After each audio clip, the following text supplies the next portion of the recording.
ప్రసాద్ మరియు శేషాద్రి రాజు నిర్వహణలో జరిగిన ఈ చికెన్ వినియోగంపై అవగాహన సదస్సుకు ముఖ్య అతిథిగా RTO Praveen Reddy, animal husbandry joint collector Muralikrishna పాల్గొన్నారు. వారు మాట్లాడుతూ బర్డ్ ఫ్లూ అనేది ఇప్పటి వరకు మనుషులకు ఎవ్వరికీ సోకలేదని, వలస వచ్చే పక్షుల ద్వారా వచ్చే ఈ బర్డ్ ఫ్లూకి భయపడనవసరం లేదని, ఇమ్యూనిటీ పవర్ రావాలంటే చికెన్, ఎగ్ తినాలని, కోవిడ్ సమయంలో కూడా అందరికీ ఎగ్స్, చికెన్ తినమని వైద్య అధికారులు కోరారని, చికెన్, ఎగ్స్లో ప్రోటీన్ శాతం ఎక్కువగా ఉండడం వల్ల రోగనిరోధక శక్తి ఎక్కువగా ఉంటుందని అన్నారు. వాళ్ళందరితోనే ఆఫీసర్స్తో ఒకసారి కాన్ఫరెన్స్ తీసుకొని మళ్ళీ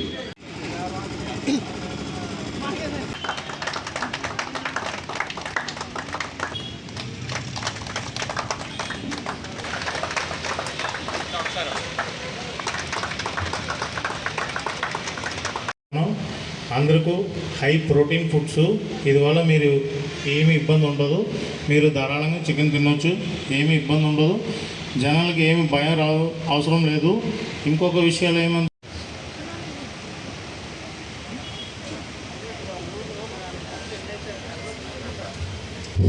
హ్యాచరీస్ తరపున ప్రతి ఒక్కరికి పేరు పేరున ధన్యవాదాలు. ఈ మధ్యన పౌల్ట్రీ రంగంలో చాలా ఇబ్బందులు WHO వరల్డ్ హెల్త్ ఆర్గనైజేషన్ తరపున ఆల్రెడీ మన సీఎం గారు, హెల్త్ డిపార్ట్మెంట్ వారు ప్రతి ఒక్కరు చెప్పినా కూడా చాలా దగ్గరలో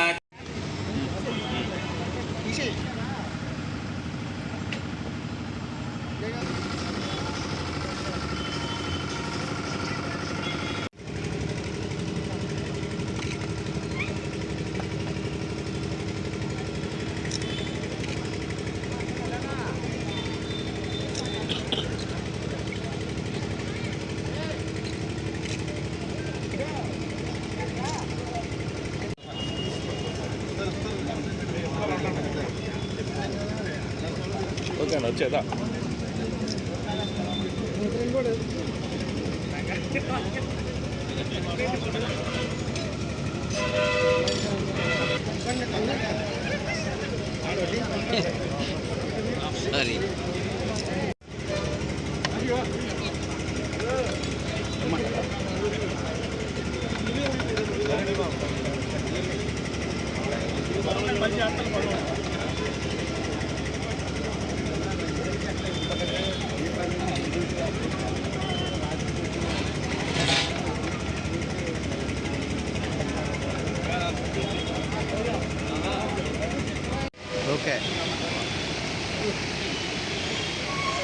బర్డ్ ఫ్లూ వచ్చినట్లు మనము ఏ ఆధారాలు లేవు. మనం ఏదో సోషల్ మీడియాలో చూసినవి అవన్నీ ఫేక్ న్యూస్ అనమాట.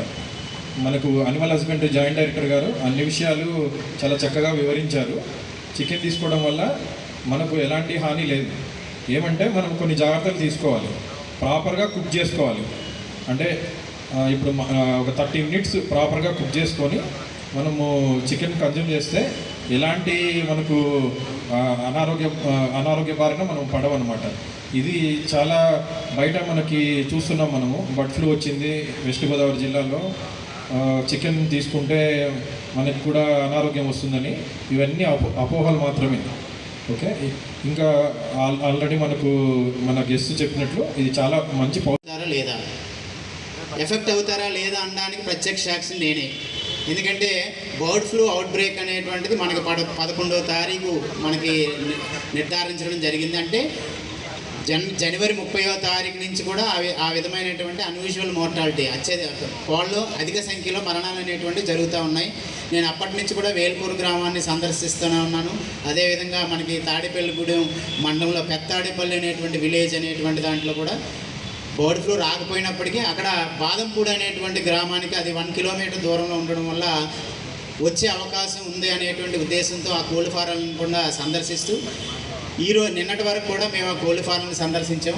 చాలా ఇంటీరియర్గా మీరు ఓన్లీ ఏంటంటే ఫ్రైడ్ చికెన్ని లేదా ఎగ్ని బాయిల్ చేసుకొని తింటారు. మేము కోళ్ళ ఫారాల లోపలికి కూడా వెళ్ళి కోళ్ళని పరీక్షించాము కూడా.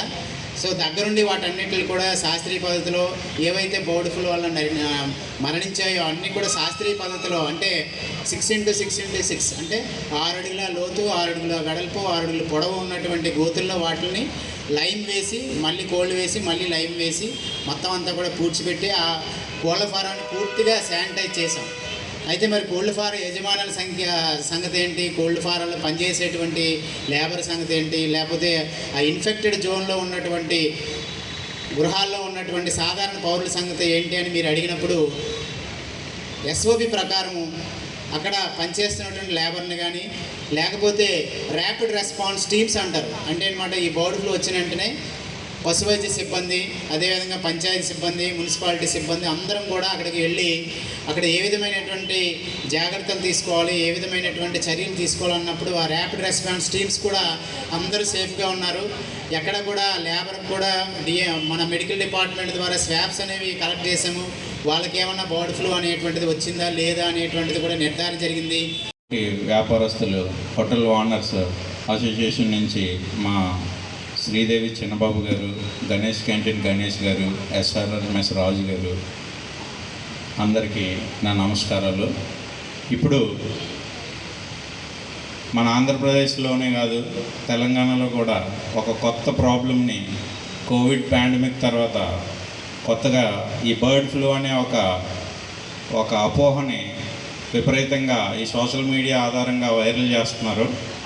సో ప్రజలందరూ ఈ మీడియా ద్వారా కానీ ఈ చికెన్ అండ్ ఎగ్ మేళాల ద్వారా కానీ వాస్తవాలు తెలుసుకుంటారని ఈ చికెన్ వ్యాపారస్తులు, ఈ చికెన్ కంపెనీలు, హోటల్ వ్యాపారస్తులు అందరూ కూడా చేస్తున్న ఈ చిరు ప్రయత్నం విజయవంతం కావాలని ప్రజలు కూడా వాస్తవాలను గమనించి వాళ్ళ